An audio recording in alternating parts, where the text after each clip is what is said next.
Baik, selamat pagi semua. Selamat pagi. Saat ini kita berada di Pengadilan Negeri Berjala. Agenda sidang saat ini adalah agenda nota pembelaan atau pledoi penasihat hukum. Jadi sehubungan dengan perkara penghinaan atau pencemaran yang dituduhkan kepada Ibu Imelda Guti sebagai korban pemerkosaan, dan juga suaminya Bapak Venansius dan Bapak Aloysius Yakobus, Bapak Yakobus sebagai tokoh adat yang melakukan keku. Jadi dalam nota pembelaannya kita tegaskan bahwa yang dilakukan oleh Bapak Kobus sebagai Mosa atau tokoh adat adalah dia melaksanakan keku adalah sebagai bentuk penghormatan terhadap adat istiadat yang sudah berlaku sejak zaman dahulu yang mesti kita jaga. Lalu yang melakukan pencemaran yang dituduhkan tadi, keku tadi, itu hanya Bapak Aloysius sebagai tokoh adat Bapak Kobus, Bapak Yakobus sebagai tokoh adat, bukan Bapak Venansius sebagai suami Ibu Imelda ataupun Bapak Ibu Imelda Guti sebagai korban pemerkosaan gitu. Mereka dalam perkara ini yang dituduhkan dan melakukan pencemaran atau penghinaan di muka umum saya pikir itu sangat lucu dan aneh agak lucu Kenapa? Karena dalam kegiatan kiku tadi, Ibu Imelda Guti sebagai korban dalam hal ini tidak berada di lokasi kiku. Suaminya juga ada di lokasi kiku, namun suaminya diam saja. Dia tidak mengeluarkan kata-kata atau mengucapkan bahasa-bahasa penghinaan, tidak ada jelas itu.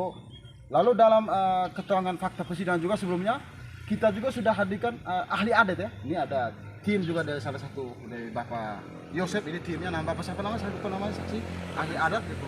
Bapak Yohanes Jadi Yohanes Lapis sebagai ahli adat dari LPA juga sudah dengan tegas mengatakan bahwa keku adalah ritus adat yang mesti dihormati dan dijaga dengan baik Jadi dalam pelaksanaan keku tersebut ketika ada jawab menjawab, artinya pelaksanaan keku sudah berjalan Jadi mengenai tuduhan yang dilakukan terhadap klien kami ini, Bapak penghinaan itu adalah sebuah lelucon bagi kami dalam nota pembelaan juga kita sampaikan dengan tegas kita mohon kepada majelis hakim untuk mempertimbangkan secara bijaksana karena kita bisa bertanya balik nih bagaimana jika kejadian tersebut terjadi pada keluarga kita apakah kita diam saja lalu kita bertepuk tangan menganggap bahwa kejadian pemerkosaan itu sebagai suatu rezeki atau berkat Tuhan ataukah sebagai musibah bagi keluarga kita yang perlu kita lawan begitu. Jadi untuk penyampaian saya sekian saja. Saya mungkin ada tambahan dari rekan saya Ibu Ena terkait bukti-bukti yang mereka ajukan dan juga terkait ahli yang mereka ajukan. Silakan. Baik, terima kasih. Salam keadilan untuk kita semua.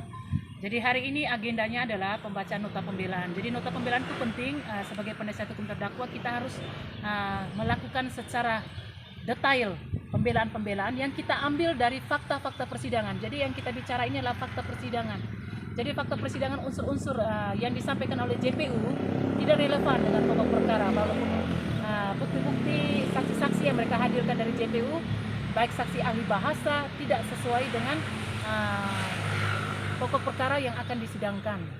Jadi menyangkut tentang surat Jadi surat pernyataan itu yang ditandatangani oleh Pak Venansius Dae, dan itu kita sudah melakukan pembelaan, yakni di mana poin pertama itu diakui Pak Venansius Dae menulis isi surat pernyataan itu. Tetapi poin yang kedua itu mengatakan bahwa antara Ibu Imelda Guti dan Yohanes Usanai itu tidak benar, tetapi pada kenyataannya bahwa itu memang benar terjadi dan itu tidak ditandatangani oleh dalam surat pernyataan itu tidak ditandatangani oleh Imelda Guti karena Ibu Guti merasa bahwa dia menjadi korban.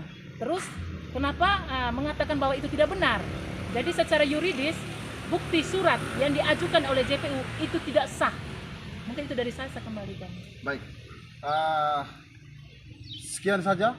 Kita doakan semoga penegakan hukum di Berjala, di Ngada, di Bekus ini bisa lebih baik lebih mempertimbangkan berbagai aspek ya, termasuk hati ya. Jadi putusan itu, hukum itu mungkin itu jadi pertimbangan cepat sebagai manusia kita punya hati nurani. Marilah kita melihat perkara ini dengan hati yang tulus dan bersih ya. Supaya ke depan kita juga masih punya semangat ya, semangat berjuang ya, supaya masalah kecil macam email ini dan bapak suami atau bapak tokoh adat ini juga tetap tegas ya, tetap tegas mempertahankan adat ya. Jadi, jangan sampai lama kelamaan adat kita ini nih mulai dikesampingkan ya. Nah, jangan sampai moke yang dikesampingkan, moke juga bisa disita, ditumpah, dibuang begitu saja. Yang adalah sebagai simbol adat juga. Nah, sekarang persoalan kiko juga dikesampingkan juga ya. Jadi kita sangat sedih ya kalau di bumi ngada di NTT ini ada kejadian begini. Baik, sekian saja. Salam keadilan.